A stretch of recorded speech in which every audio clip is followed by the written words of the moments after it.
What the fuck is up, everybody? We are back. We're here on the Moon 5, but we got to start the show off correctly. All right. Thank you for tuning in. Today, we're going to be talking about loneliness versus solitude, or I like to call it lonerism. It's what my brand is based off of. Disney sells happiness, Nike sells motivation, I sell solitude. Solitude, well, let's talk about loneliness first. You can even be around people and feel lonely. I know a lot of people struggle with that. You're just always in your head. You're detached from the conversation. Sometimes you're lonely and you hang out with people that don't really even fit your lifestyle or are right for you. That can make you feel even more lonely because then you start thinking, oh, there's no one in this world for me that's like me. But that's not true. I feel like a lot of people they don't do stuff alone. They'll do it alone if they have to. I think doing stuff alone is cool, like stuff that you wouldn't normally do, like grocery shopping or whatever, running errands. Usually something like a one person job, but then we eventually find someone, or I do at least. I call my cousin up, or I'll ask my sister. You want to go like to Target or something. Other things like going to the movies or going out to eat or just just any type of show, even like a concert. Maybe you listen to an artist that's like you don't know anyone that listens to that artist. Go to that concert. Who gives a fuck? Don't wait for no one. Or just traveling in general. I'm planning to take a solo trip in November for my birthday. My birthday is November 24th. So I want to do something that's like I want to go somewhere that's like really fall vibe, like the stuff you see, in the movies. Something that like reminds me of Halloween Town. I have an idea of where. I'm not gonna release where yet. I want to lock it in by September so I could just commit to it. But I think it would be cool to take people, but I really want to do it by myself and just not have to worry about people. You know what I'm saying? And I feel like I'm really good at planning, whether it be a road trip or whatever on a plane across state. Yeah, I love planning it. I love looking for Airbnbs. I love looking for rental cars. That shit's fun to me. But yeah, loneliness. If you feel lonely, start taking yourself out on dates. See if you can get a booth at a restaurant and just put your AirPods in, or go on a walk. A walk is pretty easy. You don't have to really commit to any social interaction. You're just by yourself. You're with yourself. So yeah, loneliness. You can't live without companionship. That's pretty much what it is. You either always need a girlfriend or a boyfriend. You can't be by yourself. You just don't feel good when you're by yourself. I have felt that only once really after my breakup. That's when I really did not like being alone. I wanted to be around someone. And it wasn't necessarily that I wanted another girl to be around, like a girlfriend.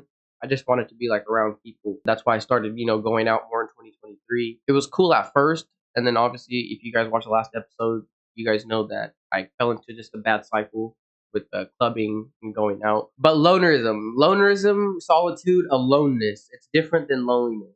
That's what my brand represents.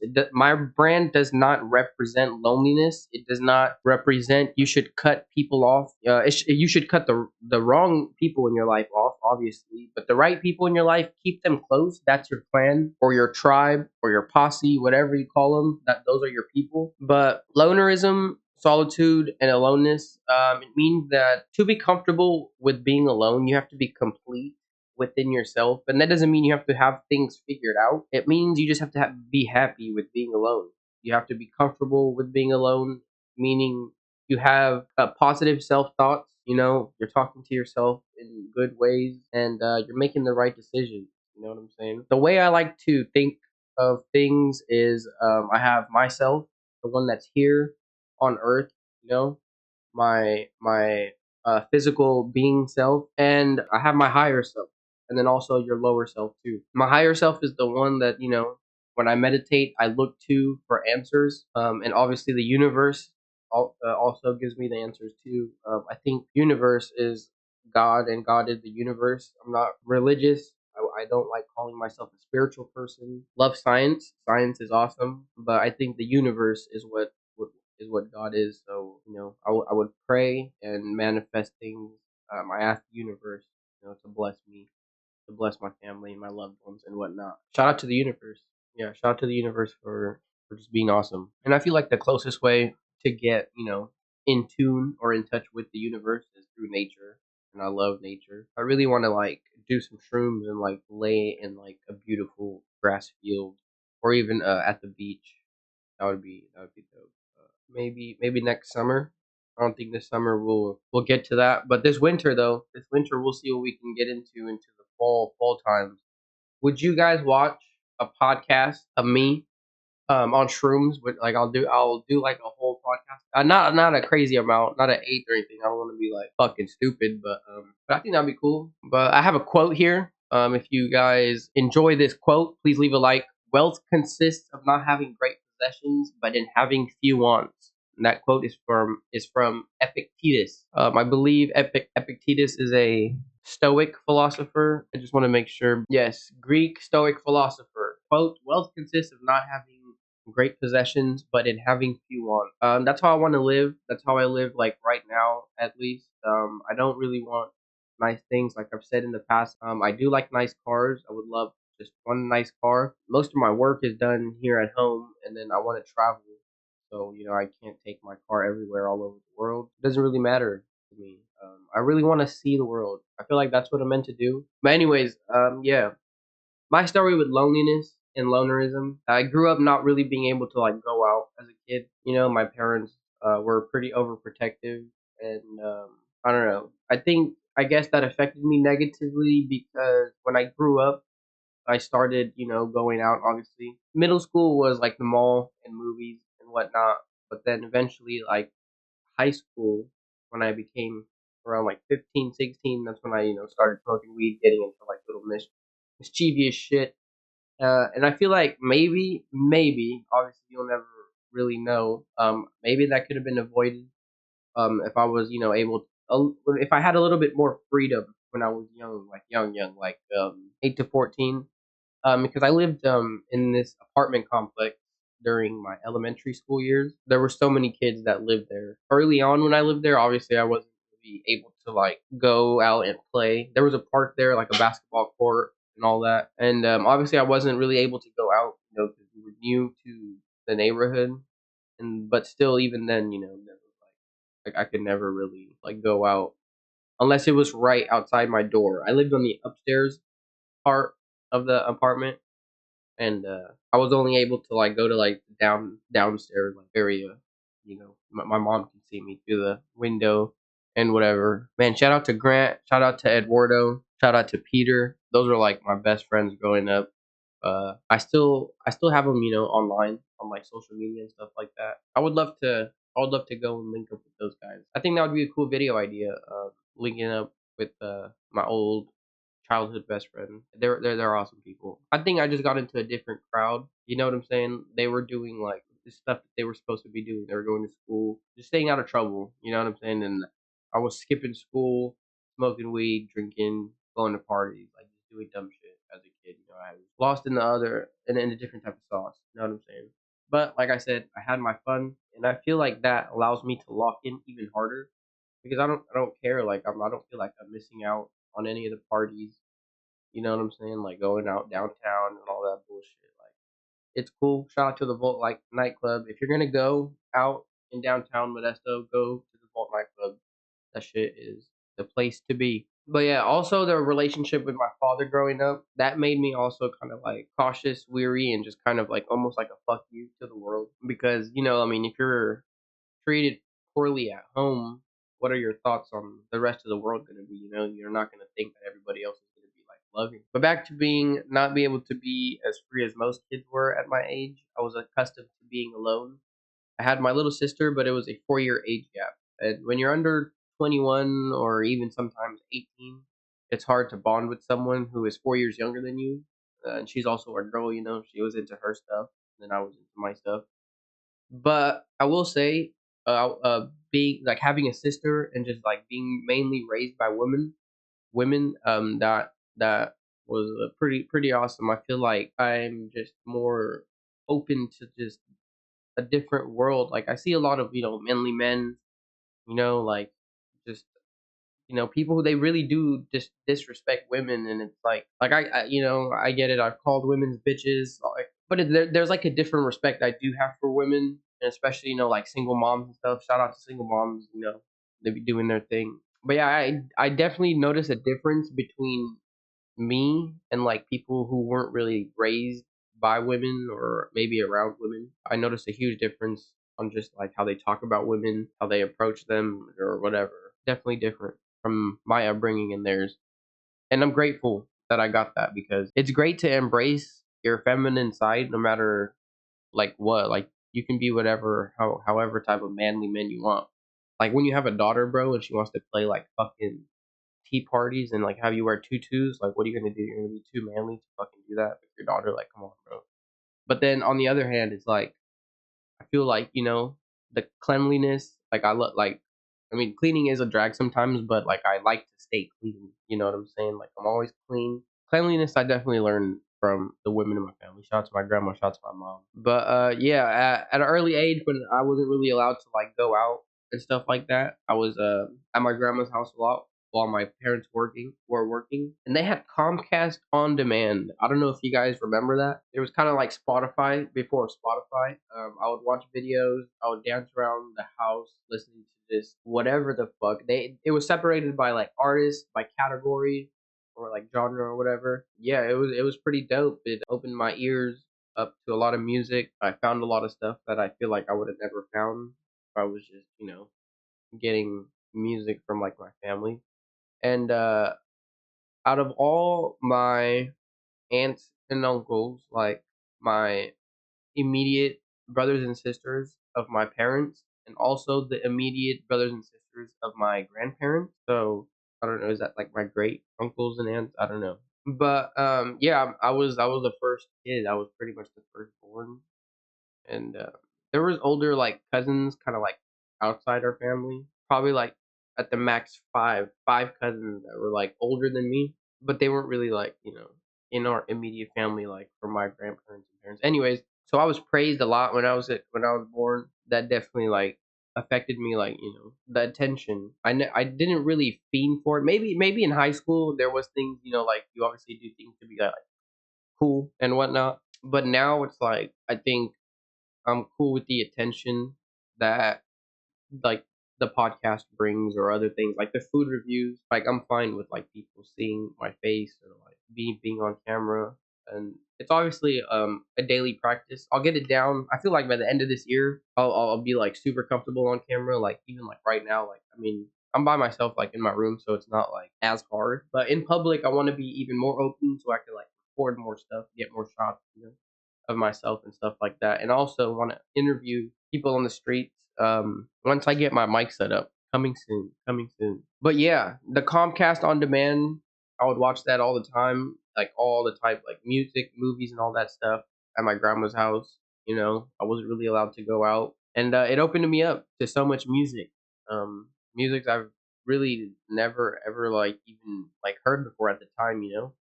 Like rock music. I remember finding Avril Lavigne through on demand. The boyfriend song. I remember finding that shit. It was a lot of the radio music in the 2000s, the early 2000s. They also had music that was older, but I didn't really dive into that at that time. It was mainly like the new music that I was into. Talk about that. Do you guys remember the days on LimeWire and FrostWire, getting fucking music illegally downloaded, and sometimes you wouldn't even get what the download was labeled. It's just some other shit, fucking Spanish music or some shit. Cool. Or going to the flea market and begging, literally begging your parents. I would beg my dad to buy me these new movies that were on these bootleg DVDs. You know what I mean? Sometimes they're like shot on like a fucking VHS camera and transferred to DVD. Oh my god. It was a different world, bro. Like now everything is so accessible, which is cool. Tommy Lee said this in a podcast with Theo Vaughn recently. Um, Definitely go check that out after this. He said, there's no mystery in music anymore. Everything is just so accessible. You could just go on Spotify, go on YouTube, go on Google, and just search up whatever, genres, artists, anything, and you'll find things that you've never heard before that never saw the light of day when it came out, but now they could go viral any second, like on TikTok. Like it's cool, but that also means that the market is so saturated for music. Music market is for sure saturated. But Tommy Lee had this good point. He said maybe that's like the new thing. That's the new thrill. you have to listen to all this different stuff and dig through it to actually find the gold. You know what I'm saying? And and before it was like, I think one thing he mentioned is like, your older brother, he would have like some tape that he would play, and then like you would overhear it in his room, stuff like that. Stranger Things vibes. Like, I'm into the 80s. Feel like when I say like back then, I think of like the 80s, like my parents' time and stuff like that. My parents grew up in the 80s, and I feel like a lot of the 80s influence trickled down on me. My aesthetic, I think my genuine actual aesthetic is probably like PlayStation 2 core. That's like my shit. Like, look, everything's black. Oh, perfect timing. What are we, like 20 minutes in? All Out Barbershop. Shout out to All Out Barbershop. Shout out to motherfucking Ferris. Shout out to Smurf. Shout out to Mouty.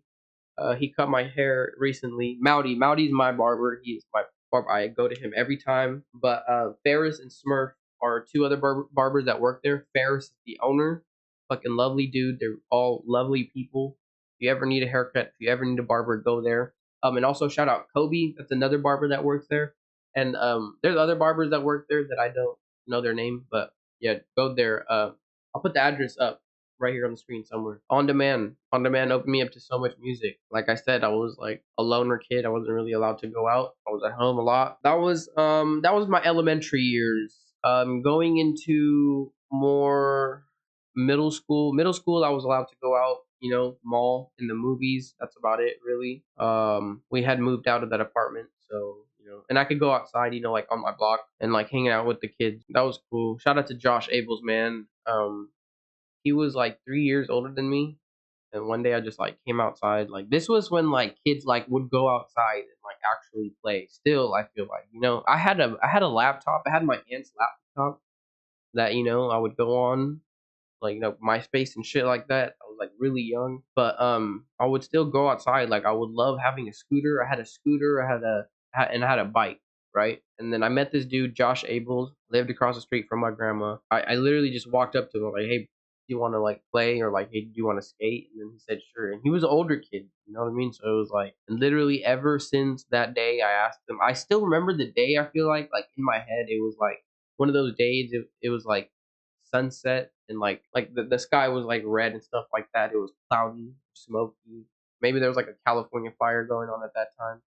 But yeah, we would skate around, we would scoot around, and he lived right across the street, so I didn't have to go far. So that was cool because I couldn't go far. Yeah, we hung out for years. I can't remember what grade I was when I met him, but we stopped hanging out a little bit around the time when he graduated high school. I would say we hung out with like 4 years straight. He was like my best friend, and it was great. Like, it was dope. He gave me my first skateboard. He taught me how to skate, how to like balance and stuff like that. His parents were fucking amazing to me. My uncle that lived at my grandma's house at one point knew his parents and like was cool with them, and then they knew my grandpa and stuff like that. But it was they never like came over or anything like that. It was like, oh, hey, hi, like little conversations here and there. Um his parents' names were Dale and Shannon.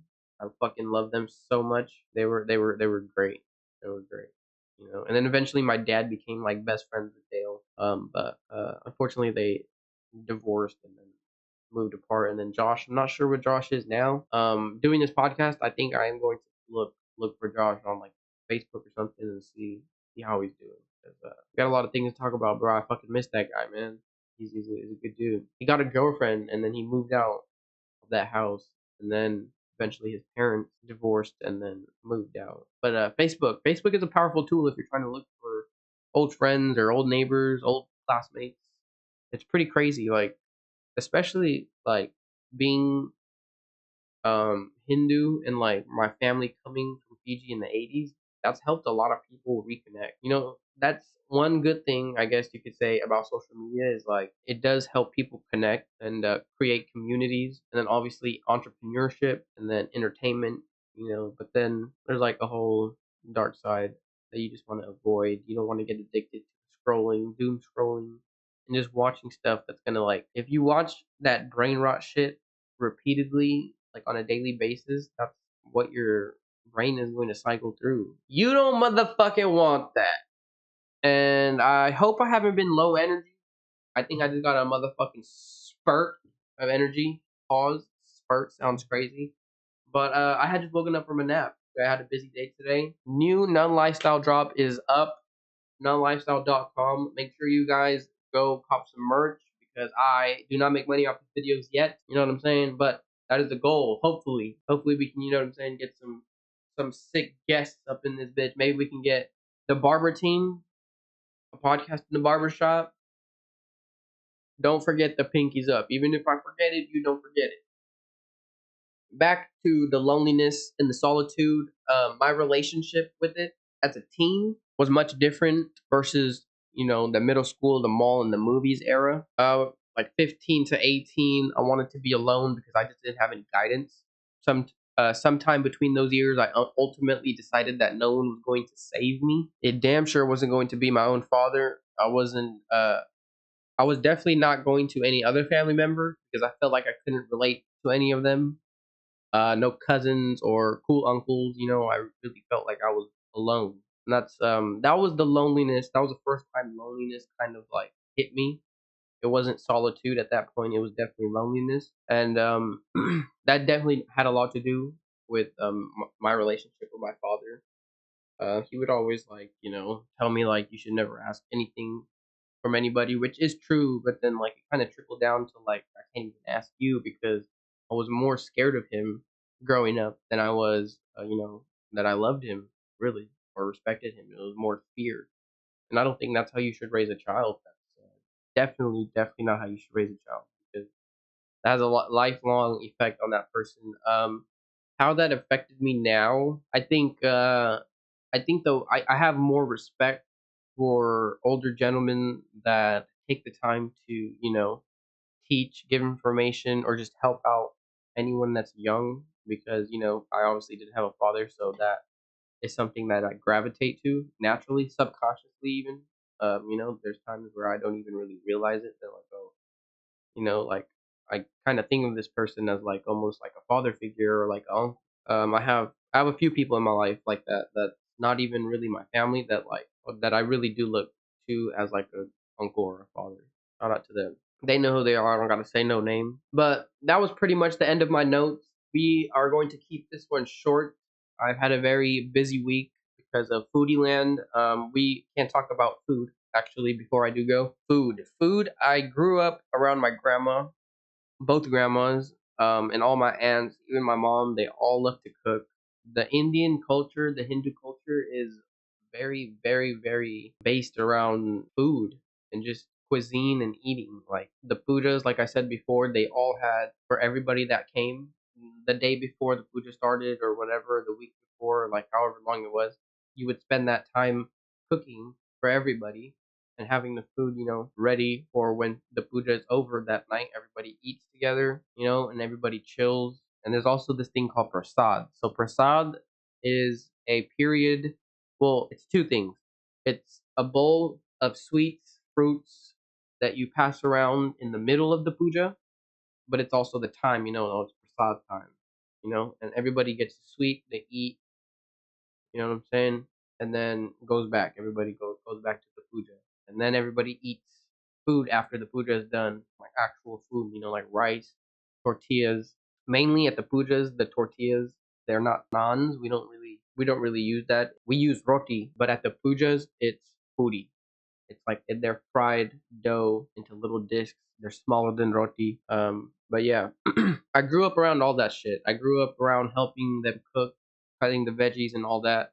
Watching my grandma cook. My grandma is literally the best chef in the world. I don't care where I go. I can have the best Michelin star restaurant ever. It will never compare to my grandma's food. Yeah, that's I just became in love with food. Wherever I went, it was always you want to eat, you want to eat, you want to eat. That's just how like the Indian culture is. Whenever I was at my grandma's house, obviously when you're at your grandma's, she's gonna feed you until you pop. That's just how my grandma is. But it wasn't food that like she bought from the grocery store, like boxed or canned or cookies or stuff like that. It was food that she made with her hands, like from scratch. Like everything was from scratch. And that's how I fell in love with food. I eventually wanted to be a chef at one point. I told everybody I wanted to be a chef. I still, I'm obviously involved with food till this day. 25 years later, that had a huge effect on me. Shout out to my grandma. I still think being a chef would be cool. I think opening a restaurant would be cool because our style of cuisine, it's not like butter chicken, tandoori chicken. It's not stuff like that. It's like chicken curry, but it's like different curry, like masala. We call it chicken masala. It's totally different. It's totally different. The Fijian cuisine is the most slept on, and I want to do my best to bring it to the world and make it like the biggest thing. Like I swear to God, it'll be like the most trending thing of all time. I swear to God. I have ideas. I have plans and ideas. The food videos are just the start. It's literally just the first page to a fucking novel that I'm gonna write about Fijian cuisine, Indo-Fijian cuisine, and my grandma's cooking is going to be the inspiration behind that for sure. Yeah, I always wanted to be a chef, so I would get into cooking. I'm not like the best cook, but I feel like I'm pretty well versed in the kitchen. Like if there was just ingredients in the kitchen or whatever, like I could make something. Like I can make a good meal. I can cook for a family if I needed to. So I'm pretty well versed in the kitchen, and I love it. I love it. I love it. I love it. It's currently 9/11. Is it just me, or do you see 9/11 too? I know there's. Why do people? Hold on. I think I can. All right. It's 9/11 p.m. Am I the only one that sees 9/11? I see it all the time. I see it all the time. That's I see 222 333 like all the time. I swear, like I do. Like I swear I do. But 9/11, I've been seeing for years, and I don't know if it's something with the mind psychologically that's like one of the most memorable combination of numbers that could be on a clock on because of the terrorist attack. But I don't know. Like these people are all talking about like karmic shit. But okay, I understand. I understand that makes sense. That does make sense. But I don't know. 9/11. Let's look up 9/11 angel number. New beginnings and endings, and encourage people to embrace change and let go of the past. Boom! I wish I had the motherfucking explosion sound.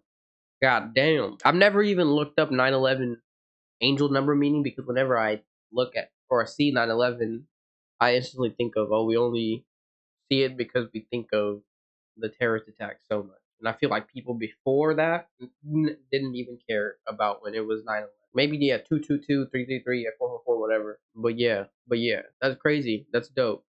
New beginnings and endings. I like that. Not gonna lie, that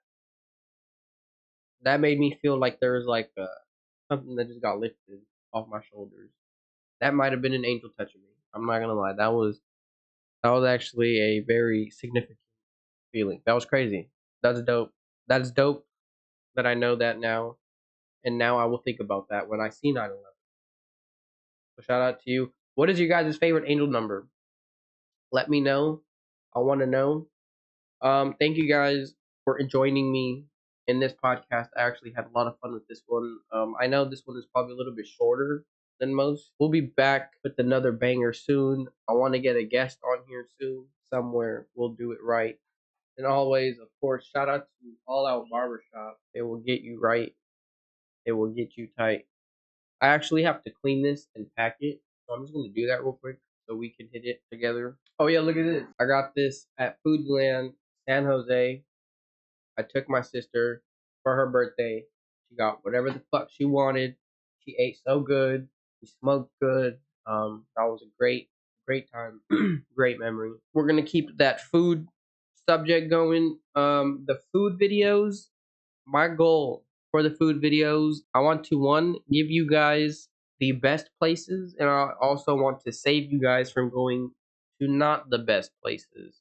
I'm honest with my reviews, and I literally have been studying food. All I do, I literally watch Good Mythical Morning, and I literally watch Mythical Kitchen. And if it's not Mythical Kitchen, it's something else that's like food related. We're packing this bitch real quick before we head out. This is black cherry cola from Stizzy. I don't think you'll be able to see that, but it's all good. It's a good one. It's a good one. All right, whatever drink you got, whether it's water, whether it's that good tequila, your coffee, please grab it. This hit and this moment goes out to Hem That Sharma.